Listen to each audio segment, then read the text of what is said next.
Ça t'arrive aussi d'avoir des bijoux que tu mets, que tu enlèves, qui ne quittent pas la maison. Et pourquoi il ne quitte pas la maison, celui-là? Mais non, mais c'est parce qu'il est trop fou. Tu es sur du jade, c'est un sautoir avec une énorme dent de requin. Mais super bien fait, hein. Donc à chaque fois, je me dis, là, c'est le moment.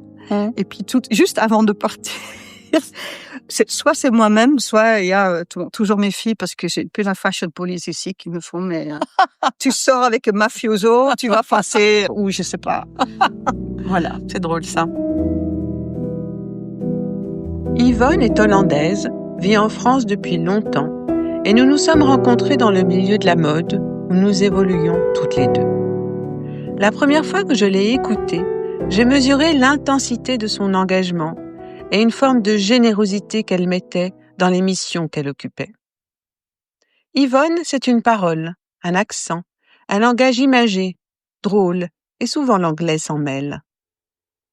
Le jour où je lui ai parlé de bijoux, elle a tout de suite dit oui, et quand je suis arrivée chez elle et que j'ai vu tous ces bijoux, j'ai compris qu'il se passait quelque chose de fort et qu'elle avait de belles histoires à raconter. Quand elle les regarde dans leur ensemble, elle voit sa vie et elle réalise que certains d'entre eux lui ont permis d'acquérir une forme de statut, de réussite, et que c'est moins important aujourd'hui. Le rôle statutaire des bijoux serait-il mouvant? Toutes les femmes qui portent des bijoux ont des histoires à raconter. Raconter les bijoux, un podcast de Patricia Romaté. Et pour commencer, je voudrais que tu me donnes ta définition du bijou. Pour moi, vraiment c'est personnel, c'est le marqueur du temps, le temps qui est passé. Est-ce que tu te rappelles de ton premier bijou? Je pense que c'est ma grand-mère paternelle aux Pays-Bas qui avait des yeux très bleus, et elle m'a offert une petite bague en argent. Je pense que j'avais 8 ans à peu près. Tu sais, je suis d'une culture hollandaise et protestante, donc on n'a pas forcément l'habitude de mettre des bijoux, ou donner des bijoux à des enfants qui sont très petits, ou des nouveau-nés, ou des boucles d'oreilles. Et tu l'as toujours? Je l'ai donné à ma fille quand elle a eu 8 ans. Et penses-tu avoir le souvenir d'une personne de ton entourage qui portait des bijoux et qui t'est intéressée et peut-être influencée? Ah oui, alors là, c'est très probablement ma mère qui a une passion pour les bijoux. En fait, ma mère, elle a des parures autour d'elle. C'est très rigolo parce que c'est très désuet quand même. Qu'elle a les boucles d'oreilles qui vont avec le petit collier. Elle a tendance à vouloir t'offrir ça aussi, comme si c'était encore d'actualité. Et le jour qu'elle s'est pas sentie bien et qu'elle a eu une mini AVC, elle a ouvert la porte à sa meilleure copine qui passait dans le village. Et la meilleure copine, elle a tout de suite vu qu'il y avait quelque chose qui n'allait pas, parce que ma mère n'avait pas les boucles d'oreilles assorties à son collier. Et c'est grâce à ça qu'on l'a amenée à l'hôpital. Je vois tous ces bijoux sur la table. Est-ce que tu pourrais nous dire comment s'est constituée ta collection de bijoux? Elle est constituée de choses qui arrivent de ma famille, comme par exemple, ceci est un corail, forme très allongée, un peu à la Jackie Kennedy, et elle avait la bague assortie. Donc, je crois que le collier, c'était le cadeau de mon père avant qu'il lui demande en mariage, et une fois que elle s'est fiancée, elle a eu la bague assortie de sa mère à elle. Voilà, tu vois que la fixette, elle arrive. Après, j'ai la montre de mon père. À un moment donné, j'avais 14 ans et j'adorais fouiller dans les affaires de mon père. Tu sais, quand c'était la période où tu voulais avoir la chemise à carreaux et les grands pulls à V tennis. À cette époque-là, tous les hommes voulaient avoir la montre digitale avec genre tu peux rester sous l'eau, enfin comme s'il allait sous l'eau, il n'allait pas sous l'eau. Donc il m'a dit oui, c'est un vieillerie, tu peux l'avoir. Deuxième groupe, les marqueurs du temps. Le temps qui passe. J'en ai un autour du cou. C'est les 40 ans, avec un collier d'Invan qui a 4 diamants pour les 40. Et je l'enlève jamais en fait. Il est toujours là, il est toujours un peu posé. Et tu l'as acheté, on te l'a offert? Moi-même. À un moment, j'ai commencé à m'acheter des beaux bijoux pour marquer le coup, des trucs qui passaient, donc les 40, des beaux contrats. Donc ça, c'est une bague Cartier. Et c'était un beau contrat? Et c'était un beau contrat. La pierre, c'est une rose quartz. Et donc c'était mon rêve parce que c'était le contrat de Kenzo. parce que ça représentait pour moi l'ouverture d'esprit. Donc j'arrive en bas de Place des Victoires et Kenzo en personne sort et il m'a fait un très grand sourire. Donc c'était mon sourire porte-bonheur. J'ai eu le contrat et au bout de 3 ans, c'était fini et j'ai acheté la bague pour me dire c'était quand même un beau contrat. Ah, c'était la fin d'un contrat. Oui, mais ça c'est pas grave. Tu l'as eu, tu l'as eu. D'autres histoires, il y en a tellement là sur la table. Alors, j'en ai un qui a été offert par mes filles, sur lequel donc c'est un petit collier en or. Donc elles sont adultes mes filles. Et avec leur premier salaire, comme ça, elles m'avaient acheté ce petit collier en or avec un cadenas, un mini cadenas, sur lequel il y a un caractère chinois que tu vois pas. Et qui dit? Qui veut dire courage. Ça, c'est les enfants quand ils disent courage. C'est plutôt bien. Qu'est-ce qu'il faut conclure? On ne sait pas trop. Et après, j'ai un petit collier, mais là, ce collier, il joue un petit peu à cache-cache en ce moment. Alors, mon compagnon, il est décédé il y a quelques années, mais il adorait aller chez Tiffany's. Alors, un jour, j'ai percé le mystère. On était au printemps, il me fait, viens, je vais te présenter ma conseillère chez Tiffany's. La version que je voulais te montrer, c'est 3 cœurs ouverts. C'est des petits cœurs ouverts qui pendouillent qui se baladent sur la chaîne, en fait, de 3 couleurs différentes. Et lui qui était métisse et ma fille qui est brune et l'autre qui est blonde, il avait dit, mais c'est un petit peu nous trois sur ce petit collier là comme ça. Donc je l'ai mis de côté parce que ce que j'avais envie de faire, c'était d'acheter une chaîne Tiffany's pour chacune de mes filles et de séparer en fait ces 3 colliers pour dire que c'était quelque chose qu'il avait pensé à sa façon. Mais grâce à toi, Patricia, j'ai fait l'IFM et donc quand je me suis diplômée, je la cherche. Où es-tu passé? J'ai acheté Pomelato. Pomelato, c'est de l'or rose. Ce que j'ai adoré, c'est le fait que cette pierre, elle soit à nu comme ça, parce que bon, c'est son nom aussi, c'est le nudo. Et je crois que c'est une calcédoine. Cette IFM, c'était quand même une sacrée aventure et c'était un peu un couronnement pour moi sur une partie de ma carrière et qui m'a ouvert des portes pour faire autre chose. Et fais-tu une différence entre le bijou précieux et le bijou fantaisie? J'adore l'idée du bijou précieux, enfin surtout quand on a qu'un comme ça, que tu peux mettre ça et rien d'autre. Ce qui m'amuse beaucoup aussi, c'est de faire des collections des choses que j'appelle à côté de la baraque à frites. C'est-à-dire que tu vas à la plage, et à côté, il y a toujours un stand avec des bijoux comme par exemple ça. Donc ça, c'est du verre. C'est juste très très bien fait. On sait jamais d'où ça vient. Donc voilà, j'en ai plein comme ça et à chaque fois, quand on me complimente, je suis hyper contente de pouvoir dire que c'est du kitsch. Et si on parle du style de tes bijoux, comment tu le définirais? Il y a plusieurs styles. Je crois que vraiment il y a plusieurs styles. J'aurais adoré que là il y a quelque chose de très cohérent qui se dessine, mais en fait non. Et alors? En fait, c'est pas pour justifier ou pour me défendre, mais ce sont des choses que tu achètes au fur et à mesure c'est un laps de temps quand même assez énorme. Bien sûr. Parce que là, il y a des choses que j'ai depuis que j'ai 14 ans jusqu'à maintenant que j'en ai 60. Et effectivement, tu n'as pas la même réflexion selon le moment où tu achètes les choses. Est-ce que tu as des matériaux de prédilection? Beaucoup plus d'or, je pense, que d'argent. Mais ça, c'est parce qu'avec mes cheveux argentés, quand on commence à mettre de l'argent, parfois j'essaye, mais ça devient vite très froid. Si on parle de couleur dans le bijou, qu'est-ce que ça t'évoque? Ça commence à venir. Je pense que jusqu'à maintenant, j'y étais pas trop. As-tu un point de vue sur la taille des bijoux? J'adore ce côté overstated. Enfin, quand il faut y aller, il faut y aller. Donc tu y vas. Go big or go home. Pourrais-tu nous dire si tes bijoux suivent une courbe d'amour et de désamour? Celle-ci, je l'ai faite faire. C'est une bague simple, plate, dorée. Il y a une phrase dessus. La phrase, tu la connais.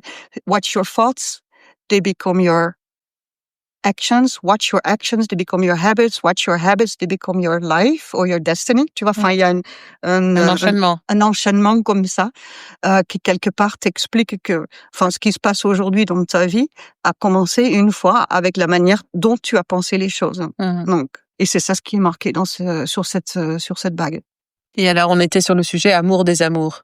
Et donc, je l'ai portée. J'avais fait une autre en argent aussi pour Luc. Je sais pas où elle est passée. Je pense qu'une des filles est partie avec. Et peut-être c'est parce qu'on l'avait tous les deux. Donc, du coup, c'est pas un désamour, mais c'est que il y a quelque chose qui s'est brisé. Enfin, de moi toute seule de continuer avec cette bague, je peux pas parce que je la regarde et je me dis, elle est où l'autre?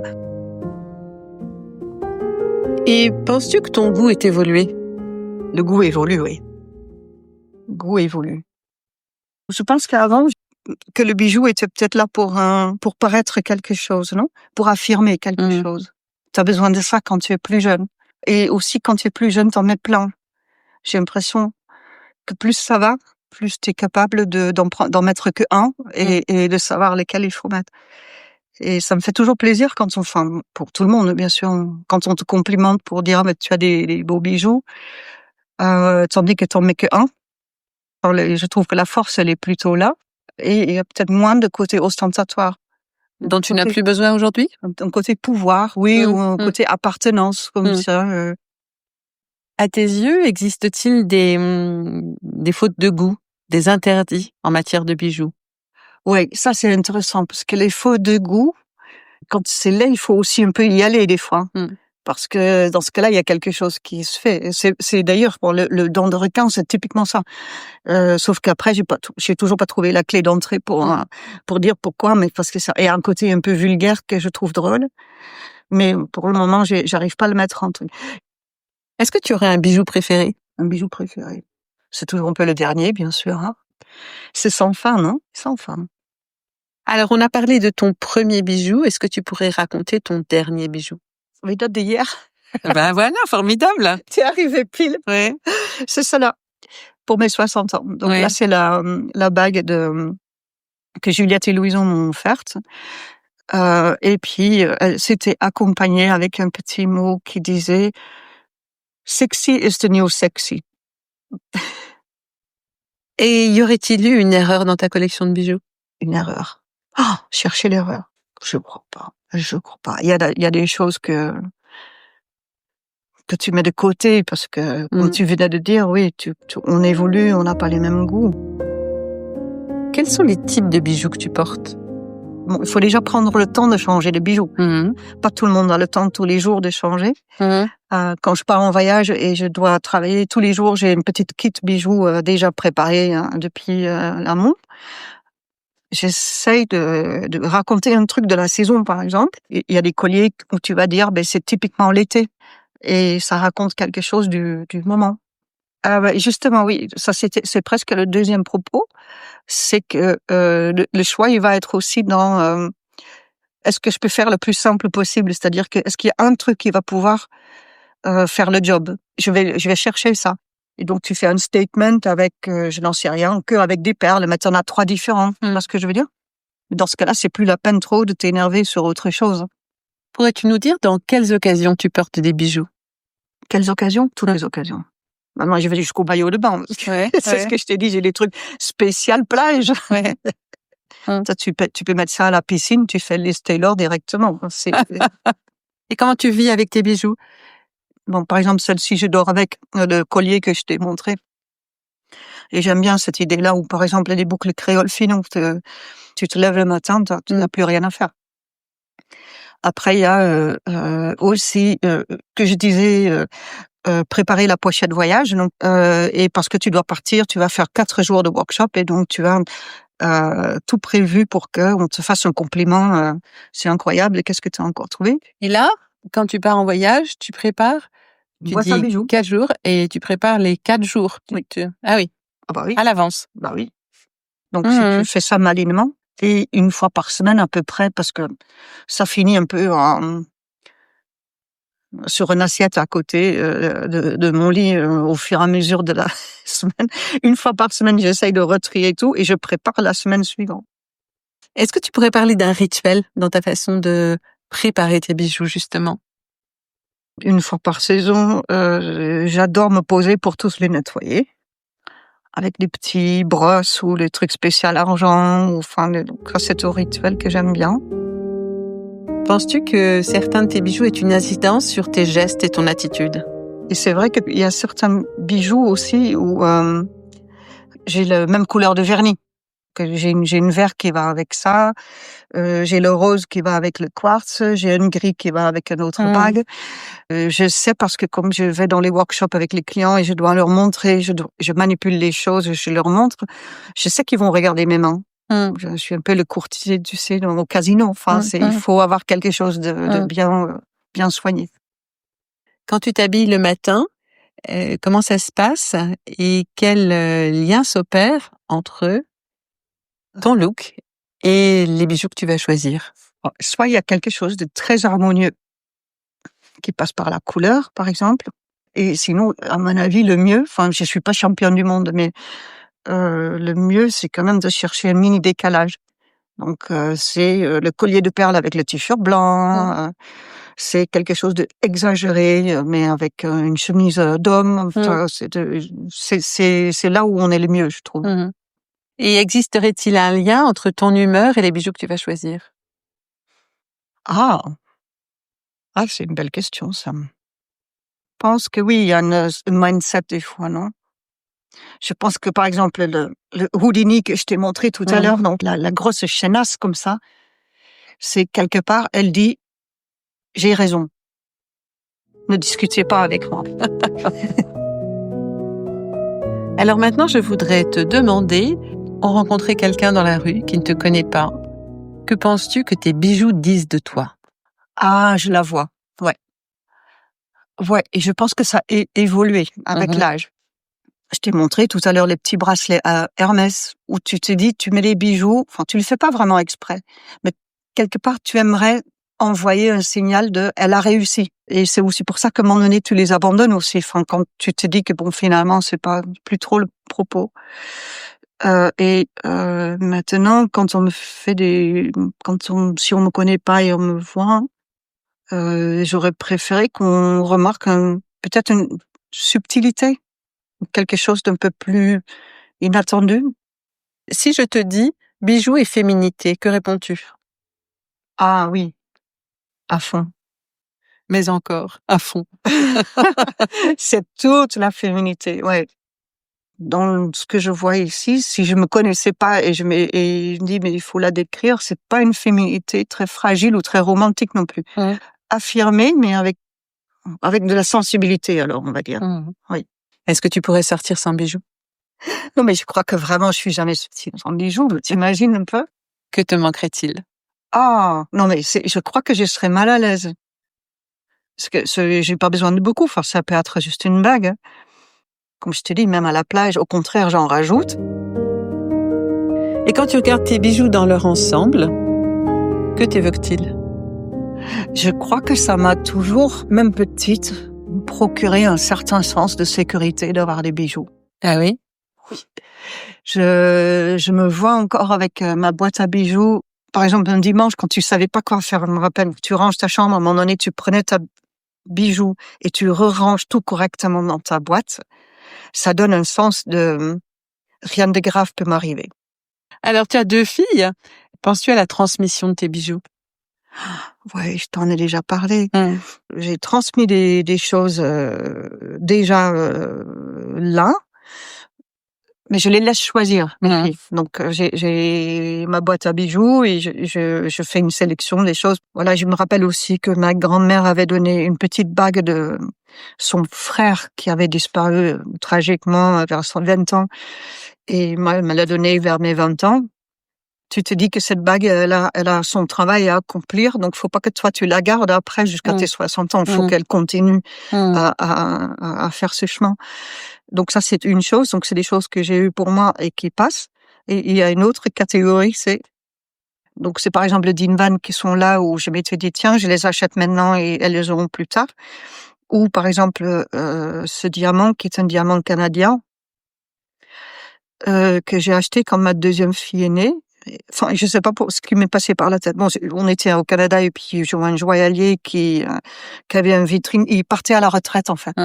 Donc, j'ai acheté celle-ci parce que je m'étais dit, mais j'ai déjà une autre que ma mère m'avait donnée. Mais comme j'ai 2 filles, il faut que j'ai tout en double. Bon, ça, c'est un peu idiot, hein. Mmh. Donc, j'ai effectivement les 2 bracelets Hermès, les 2 bagues comme ça, et cetera. Je fais toujours en sorte, qu'elles ne s'engueulent pas plus tard.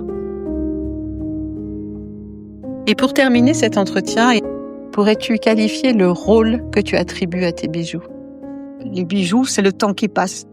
Enfin, parce que le temps qui passe, il peut pas toujours être rose, n'est-ce pas? Mmh. Donc, il y a des moments aussi qui ont été durs. Tu as su les traverser, la tête haute, et à un moment, tu te dis, la récompense, elle vient aussi à des moments comme ça.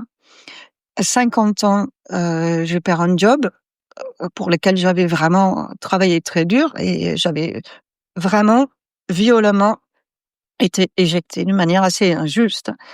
J'ai eu un chasseur de tête en ligne qui me disait, ah oui, blabla, super, belle interview. Et il me dit à la fin de l'interview, by the way, vous avez quel âge? Je dis, je viens d'avoir 50 ans, donc c'était il y a 10 ans, hein, pile. Et il m'a dit, moitié en rigolant, au revoir alors.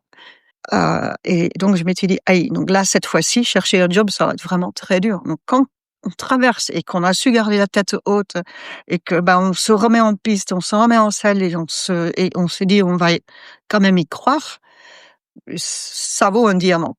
Donc, du coup, il y a celui-ci qui est relativement gros, mais c'est de l'or gris, parce que symboliquement, je m'étais dit, il faut que ce soit un gros caillou. Et mais je vais au bout, alors je te dis tout, hein. J'étais au chômage. Mmh. Mais il faut. Je me suis dit, je m'en fous, je le fais et je vais le payer sur 1 an, et je vais faire mes consultings. Mais moi, je vais y aller avec cette bague au doigt. Et je pense que la récompense, elle est importante elle a une relation avec les bijoux. Ça, c'est fort, ça. C'est pour un travail bien fait, c'est pour un devoir accompli, ça peut être une consolation aussi. Mmh. C'est toujours une récompense aussi, Mmh. quelque part. Et en conclusion, dirais-tu que tu aimes les bijoux? Est-ce que j'aime les bijoux? J'adore les bijoux. Si je pouvais recommencer, je serais pas styliste de vêtements, je serais partie sur les bijoux.